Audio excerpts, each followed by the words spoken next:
Hello everyone, welcome to this YouTube channel. आज है 14 जून। इस सेशन में द हिंदू एडिटोरियल का वोकैबुलरी कवर करते हैं। अगर आप किसी भी कॉम्पिटिटिव एग्जाम का तैयारी कर रहे हैं तो वीडियो अंत तक जरूर देखिएगा। वीडियो आपके लिए काफ़ी ज़्यादा हेल्पफुल रहेगी। तो चलिए वीडियो शुरू करते हैं। जल्दी से वीडियो को लाइक कर दीजिए और चैनल पर नए हैं तो जल्दी से चैनल को सब्सक्राइब कर लीजिए।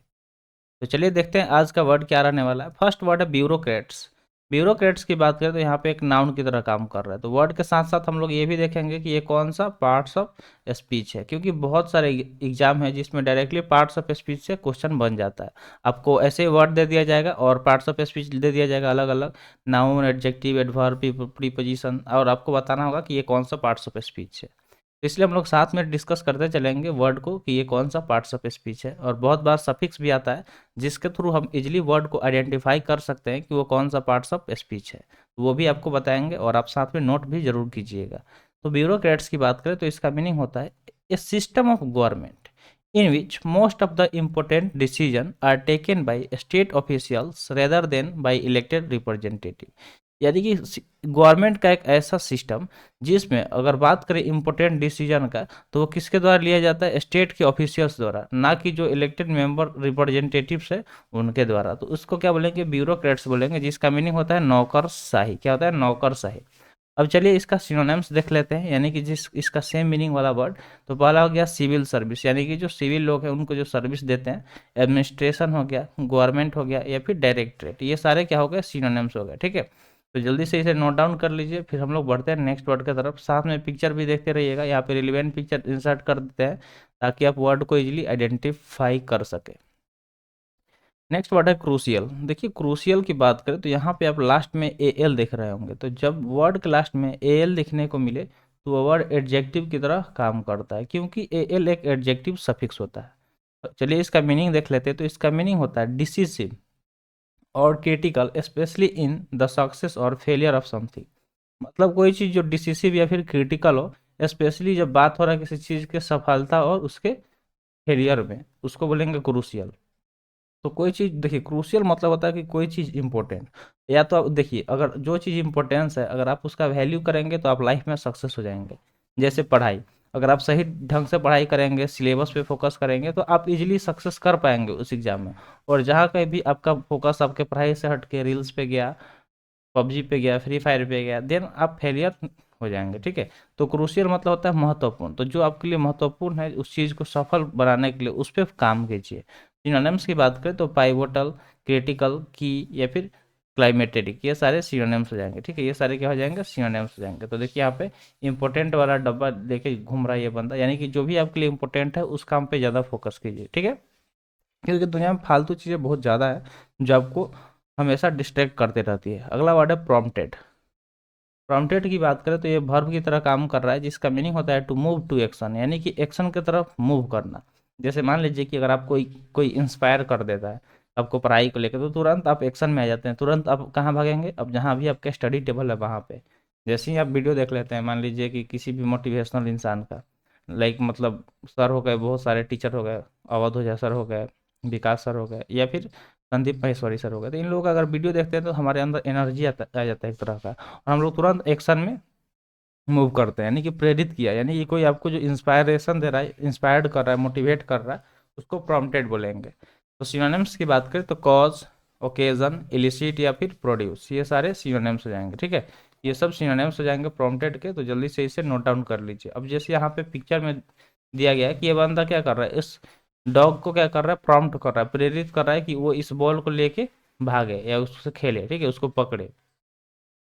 अगले वर्ड की बात करें तो अगला वर्ड है विजिलेंस। विजिलेंस की बात करें तो यहाँ पे एक नाउन की तरह काम कर रहा है। एन सी वाले वर्ड जो होते हैं वो क्या होते हैं, नाउन होता है। ठीक है, इसलिए नाउन की तरह काम कर रहा है। तो आप इस ये भी नोट कर लीजिएगा।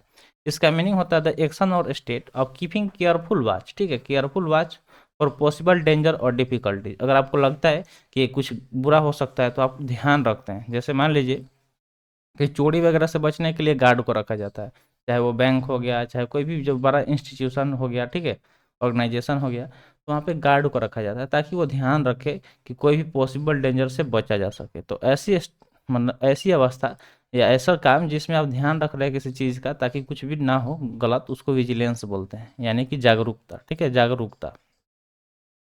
सिनोनिम्स की बात करें तो अलर्टनेस, कॉशन, डिलीजेंस या फिर सर्वाइलेंस, ये सब सिनोनिम्स हो जाएंगे जिसका मीनिंग होता है नज़र रखना या फिर जागरूकता। ठीक है, नज़र रखना भी इसका हिंदी मीनिंग हो जाएगा। ठीक है, जैसे आप निगरानी करना भी हो जाएगा, क्या हो जाएगा, निगरानी, तो ये भी आप लिख लीजिएगा। तो ये सारे सिनोनिम्स होगा, इसका हिंदी मीनिंग भी होगा, तो इसे साथ में नोट करते रहिएगा। जैसे विजिलेंस कैमरा हम लोग यूज करते हैं, सीसीटीवी, ठीक है, सीसीटीवी एज ए विजिलेंस, ताकि हम लोग पकड़ पाएँ कि कोई अगर कुछ कर रहा है, तो ज़्यादातर हम लोग सीसीटीवी फुटेज के थ्रू पकड़ लेते हैं कि कौन क्या किया, कब गया, कब आया। अगला वर्ड है इंडल्ज, जो कि एक वर्ब की तरह काम कर रहा है, जिसका मीनिंग होता है allow oneself to enjoy the pleasure of, यानी कि अपने आप को क्या करना, अलाउ कर देना, अनुमति दे देना। अलाउ मतलब क्या होता है, अनुमति दे देना। ठीक है, अनुमति दे देना ताकि इंजॉय कर सके किसी प्लेजर को, खुशी को, आनंद। तो इंडल्ज मतलब होता है लिप्त होना, किसी चीज़ में शामिल होना। जैसे मान लीजिए पार्टी वगैरह हो रहा है आपके दोस्त का, तो उसमें जाके इंडल्ज हो जाना। अगर सिनोनिम्स की बात करें तो इंटरटेन, नॉरिश, टेम्पर या फिर सेटिएट, ये सारे सिनोनिम्स हो जाएंगे। ठीक है, ये सब क्या हो जाएंगे, सिनोनिम्स हो जाएंगे। अगले वर्ड से पहले चलिए होमवर्क हम लोग बात कर लेते हैं। तो सबसे पहले आप अपना गोल कमेंट सेक्शन में लिखिए कि आप किस एग्जाम का प्रिपरेशन कर रहे हैं, फिर हम लोग होमवर्क के बारे में देख लेते हैं। तो होमवर्क में यही बोलते हैं कि जो भी वर्ड यहाँ पे कवर कराया जा रहा है, उस वर्ड से कोशिश कीजिए सेंटेंस बनाने का।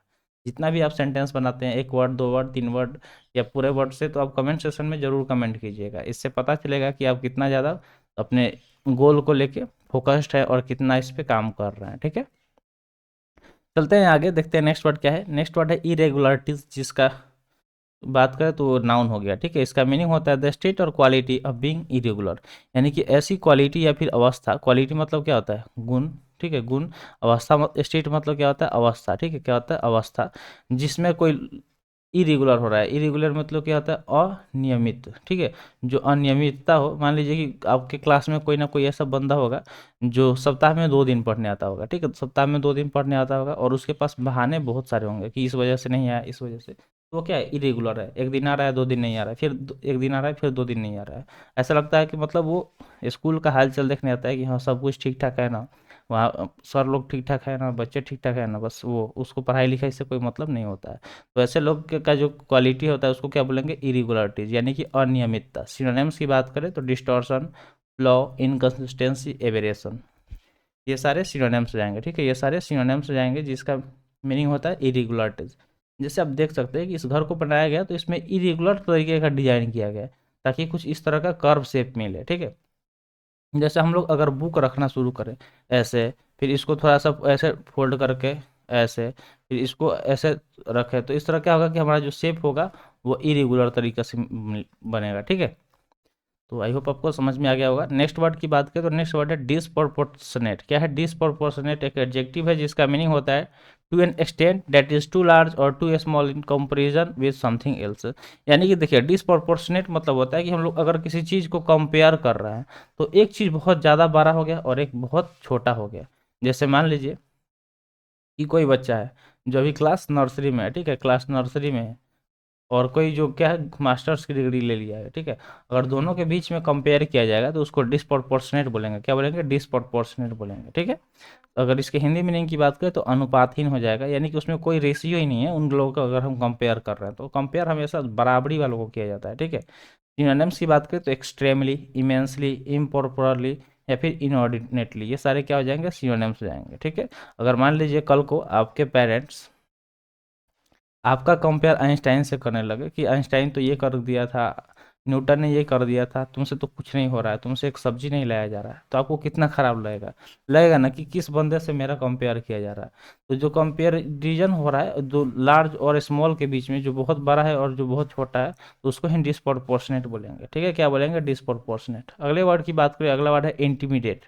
इंटीमिडेट यहाँ पे वर्ब की तरह काम कर रहा है, जिसका मीनिंग होगा the action of intimidating someone और the state of being intimidated. तो इंटीमिडेट मतलब सिंपली होता है धमकी देना, किसी को क्या कर देना, धमकी दे देना।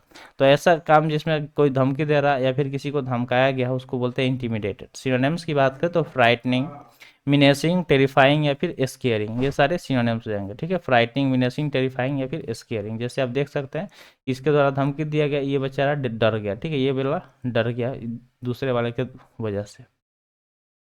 नेक्स्ट है परस्यू। परस्यू की बात करें तो एक वर्ब की तरह काम कर रहा है, जिसका मीनिंग होता है फॉलो और चेज समवन और समथिंग, किसी चीज़ को फॉलो करना, चेज करना यानी कि पीछा करना, उसको बोलते हैं परस्यू। इसका हिंदी मीनिंग पीछा करना हो जाएगा। सिनोनिम्स की बात करें तो फॉलो, चेज, हंट या फिर स्टॉक, ये सारे सिनोनिम्स हो जाएंगे। फॉलो, चेज, हंट या फिर स्टॉक। परस्यू और मैक्सिमम जानते हैं कहाँ पे यूज होता है? अगर हम लोग कोई डिग्री हासिल करते हैं, ठीक है, कोई भी डिग्री हो गया, जैसे आप ग्रेजुएट हो गए, फिर आगे जाके पोस्ट ग्रेजुएट हो गए, तो वो क्या हो गया, एक तरह का आप डिग्री हासिल कर रहे हैं, परस्यू कर रहे हैं, डेट इज परस्यू। तो परस्यू का मैक्सिमम यूज डिग्री के साथ होता है, ठीक है, जैसे कि आप यहाँ पे देख सकते हैं पिक्चर में। आई होप आपको परस्यू वर्ड समझ में आ गया होगा। नेक्स्ट वर्ड है एप्राइज्ड। एप्राइज्ड की बात करें तो एक वर्ब है जिसका मीनिंग होता है इन्फॉर्म और टेल समवन, यानी कि किसी को बोल देना या सूचित कर देना। क्या कर देना? सूचित करना। तो उसका मीनिंग अप्राइज होता है। सिनोनिम्स की बात करें तो आगाह, हिंदी मीनिंग आगाह हो जाएगा। सिनोनिम्स एडवाइस, एप्राइज, ब्रीफ या फिर इन्फॉर्म हो जाएगा, ठीक है। एडवाइस, एप्राइज, ब्रीफ या फिर इन्फॉर्म, ये सारे सिनोनिम्स हो जाएंगे। तो आई होप आपको वर्ड समझ में आ गया होगा। तो आज के लिए इतना ही। चलिए अनअकैडमी के बारे में डिस्कस कर लेते हैं। तो एक बहुत अच्छा प्लेटफॉर्म है जिस पे आप किसी भी कॉम्पिटेटिव एग्जाम का फोकस्ड वे में तैयारी कर सकते हैं। तो अगर आप इसका सब्सक्रिप्शन लेना चाहते हैं तो आप ये वाला रेफरल कोड यूज कर सकते हैं, जिससे आपको मैक्सिमम डिस्काउंट भी मिल जाएगा। तो आज के लिए इतना ही। आज का सेशन यहीं पर समाप्त हुआ। सेशन कैसा लगा कमेंट सेक्शन में ज़रूर बताइएगा। तो मिलते हैं फिर अगले वीडियो में। Thanks for watching. जय हिंद।